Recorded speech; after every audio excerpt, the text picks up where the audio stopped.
Bonjour. Alors, nous allons chercher à résoudre l'exercice 16, en fait 16b du chapitre 2.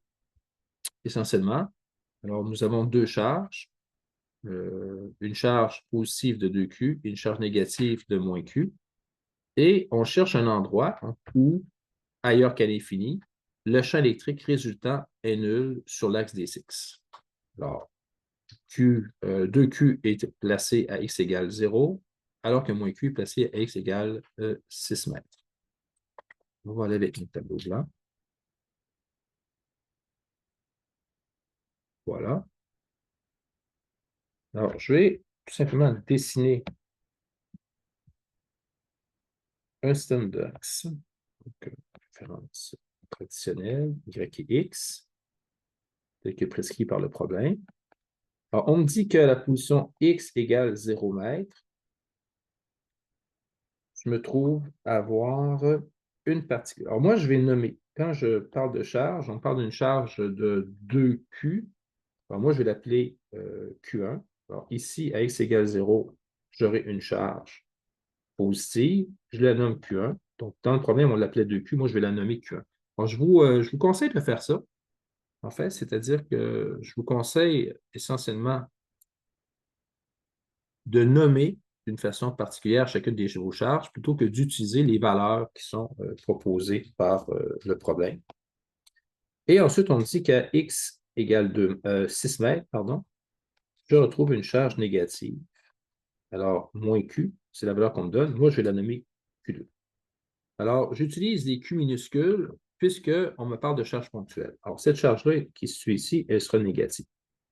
Alors, la stratégie de résolution, dans ce cas-ci, c'est de dire que la somme des champs, c'est-à-dire le champ créé par la charge Q1, que je vais nommer E1, plus le champ créé par la charge Q2, que je vais nommer E2, le total de ces champs-là est égal à 0. Alors, ça ici, c'est strictement nécessaire d'écrire ça dans une démarche. C'est en fait la stratégie que j'utilise pour résoudre mon problème.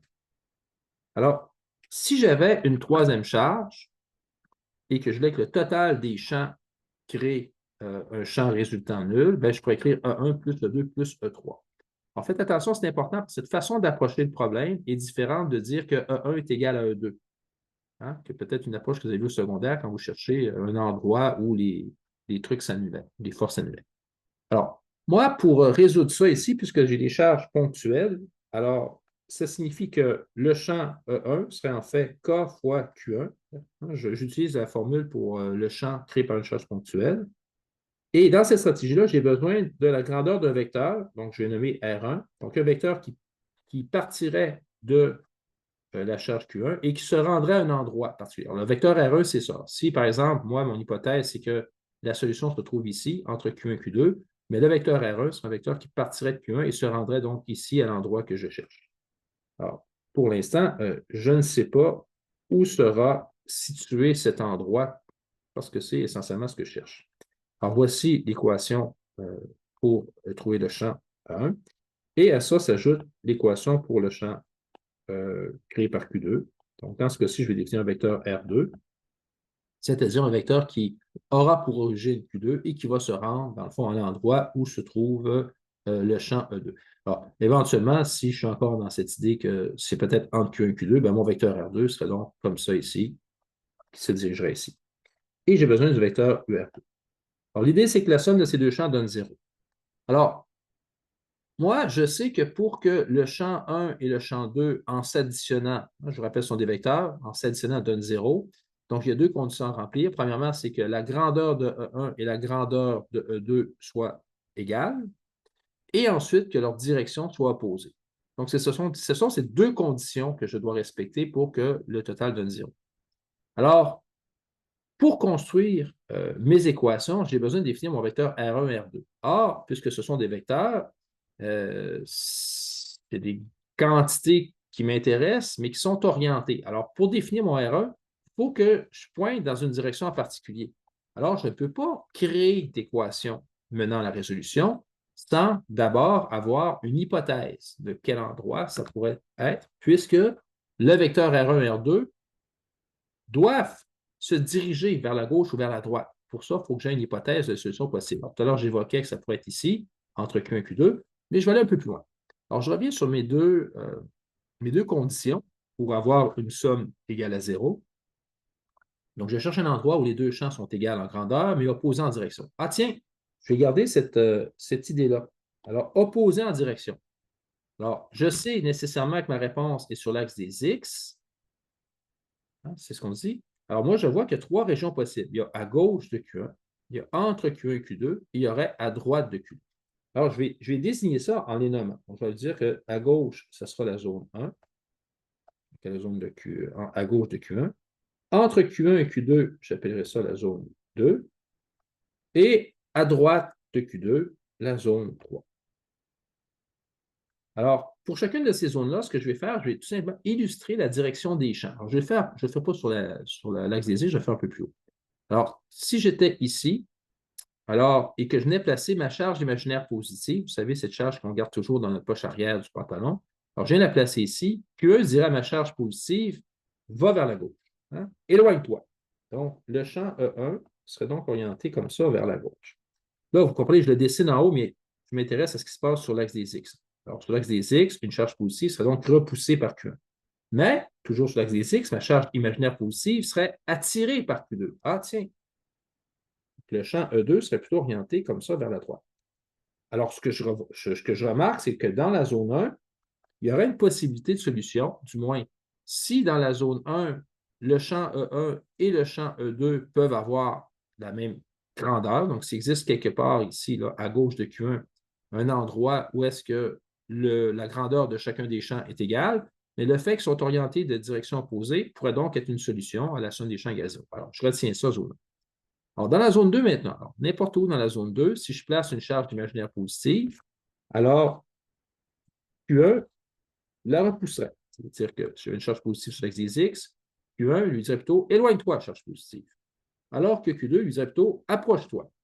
Ah, bien tiens, j'ai un petit souci ici, puisque bien qu'il soit peut-être possible qu'entre Q1 et Q2, la grandeur du champ 1 soit égale à la grandeur du champ 2, le fait qu'ils sont tous les deux orientés dans la même direction ferait en sorte qu'il n'y a pas de solution possible, c'est-à-dire que les deux s'annulent. Donc, je vais rejeter la zone 2 comme solution possible. Et dans la zone 3 maintenant, alors sur l'axe des X, dans la zone 3, je place ma charge imaginaire positive. Je remarque que Q1 lui dirait d'aller vers la droite, alors que Q2 lui dirait viens-t'en vers moi, donc orientation de 2. Ah bien tiens, la zone 3 pourrait être aussi une solution dans le contexte où si E1 et E2 peuvent avoir la même grandeur à droite de Q2, bien, le fait qu'ils sont orientés de direction opposée pourrait me permettre d'avoir une valeur de 0. Alors, j'ai trois hypothèses. Moi, je vais supposer que c'est dans la zone 1. J'ai le choix. Hein. Alors, qualitativement, dans la zone 1, les deux vecteurs E s'opposent et la zone 3. Donc, j'aurais pu aussi faire l'hypothèse dans la zone 3. Moi, je vais faire l'hypothèse dans la zone 1. Alors, je vais tout simplement l'inscrire que mon hypothèse de solution sera dans la zone 1. Alors, la façon de travailler avec ces équations-là ici, c'est de définir correctement les vecteurs R1 et R2, c'est-à-dire des vecteurs qui partent des charges respectives Q1 et Q2, qui sont ici considérés comme les sources de champs électriques E1 et E2. Et donc, je me pars de Q1 et je me rends dans ma zone 1 pour définir mon vecteur R1. Je vais le dessiner. Alors, le vecteur R1 ressemblerait à ça. Donc, un vecteur qui aurait pour origine Q1 et qui se déplace dans la zone 1. Alors, voilà pour R1. Et pour R2, ben, à peu près la même chose, mais sauf que je pars de Q2 dans ce cas-ci pour me rendre à un endroit quelconque dans la zone 1. Ça, c'est mon R2. Alors maintenant, ce que je dois comprendre, c'est que jusqu'où je me déplace, alors, hein, je vais imaginer que moi, que l'endroit où la somme des champs est égale à 0, c'est le point P qui est situé sur l'axe des X, mais je ne sais pas sa position. Donc, je ne sais pas exactement à quel endroit sur l'axe des X se trouve le point P. Mais mon vecteur R1 et R2, ben, ils vont se diriger jusque-là. Alors, puisque je ne connais pas la position du point P, je vais définir donc une variable qui va me permettre, dans le fond, de localiser ce point P-là. Alors, la solution de l'équation ici pour la variable que j'aurai choisie déterminera la position du point P. Alors, Je pourrais choisir d'utiliser comme variable x, hein, puisque dans le fond, je suis déjà sur l'axe des x, mais moi, je préfère définir mes propres variables lorsque je résous ce genre de problème. Alors moi, je vais décider que ma variable à moi va s'appeler oméga, et je vais placer oméga égale 0 à l'endroit où se trouve Q1. Alors en fait, comprenez que le vecteur R, c'est un vecteur qui représente la distance entre Q1 et l'endroit que je cherche, le champ. Alors, si je commence ici à 0, ben, la valeur que j'obtiens euh, de oméga correspondra à l'endroit où se trouve le point P.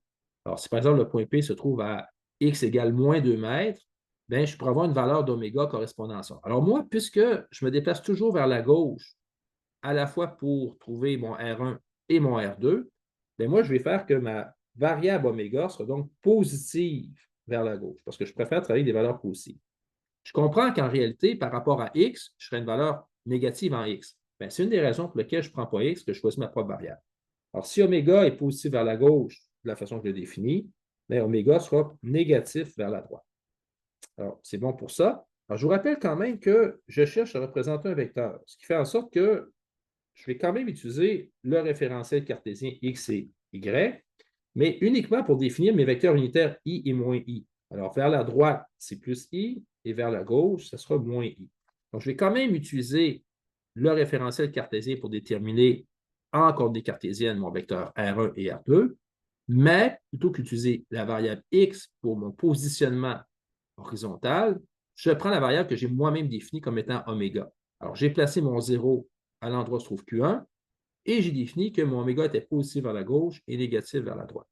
C'est un choix que je fais, mais considérant que je me déplace vers la gauche pour R1, R2, mais j'ai décidé que ma variable serait positive dans cette direction.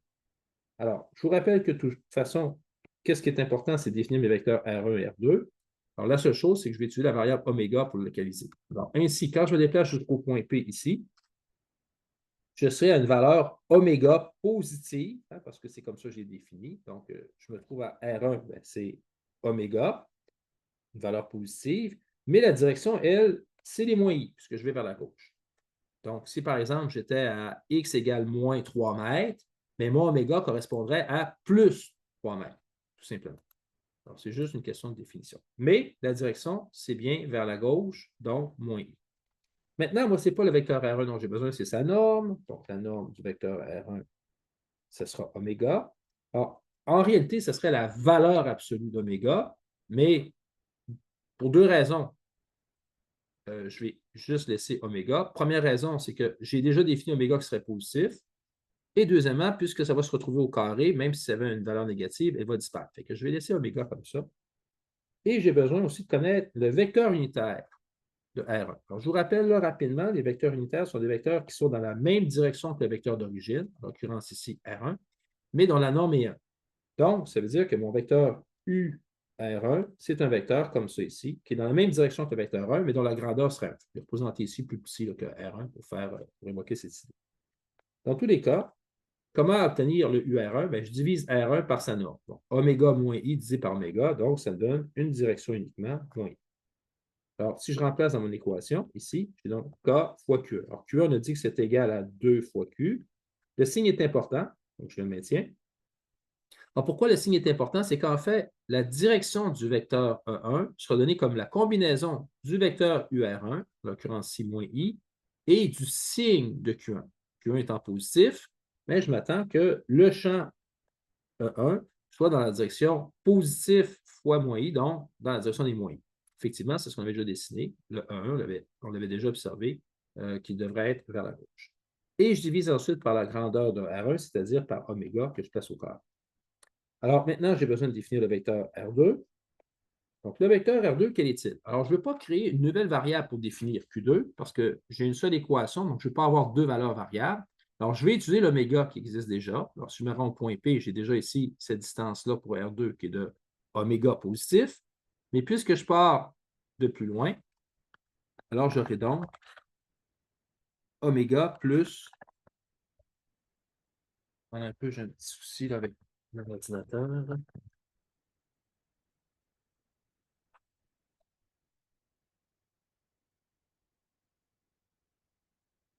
C'est bon.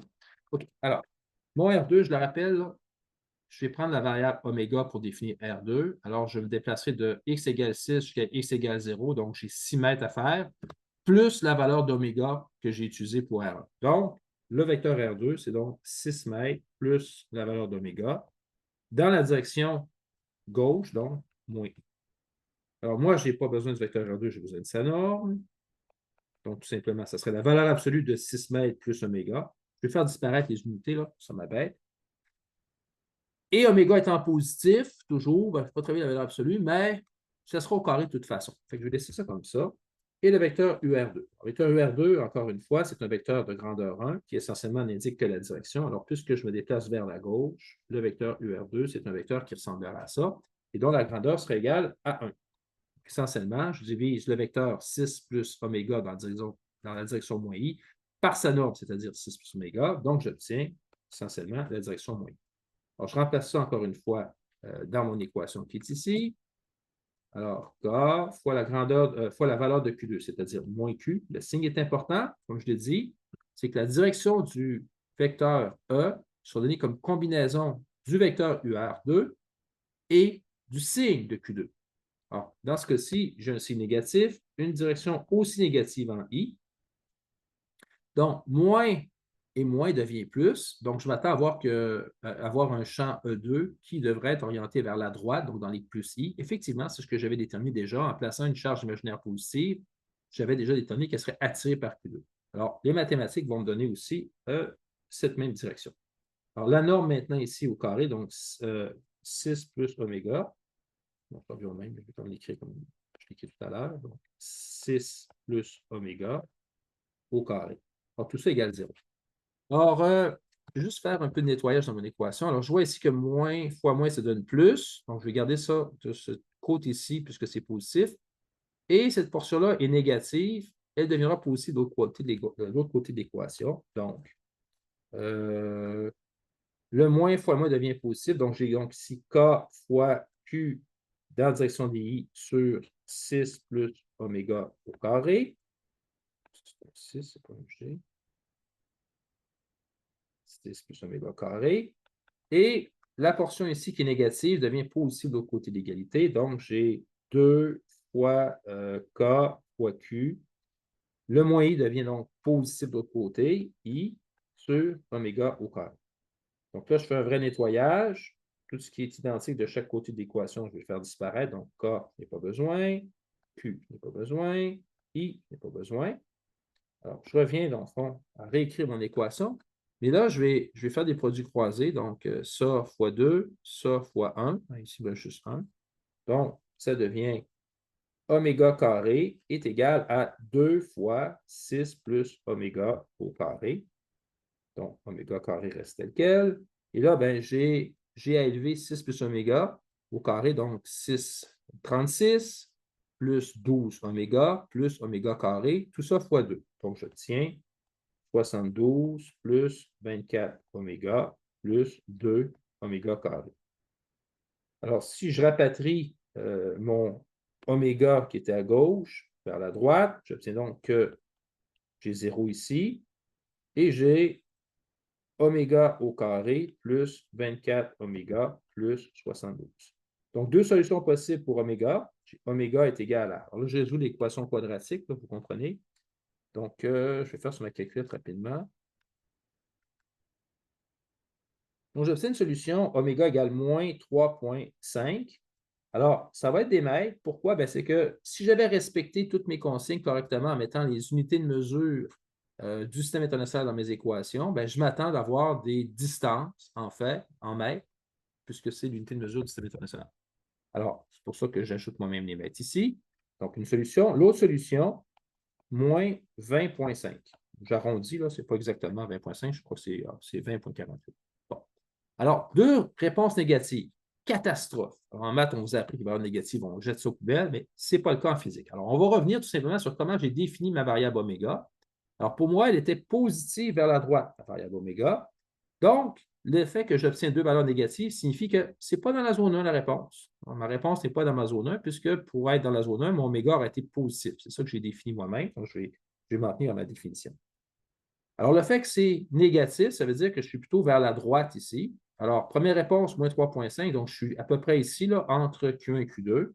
Donc, une des solutions possibles, c'est oméga égale moins 3,5 mètres.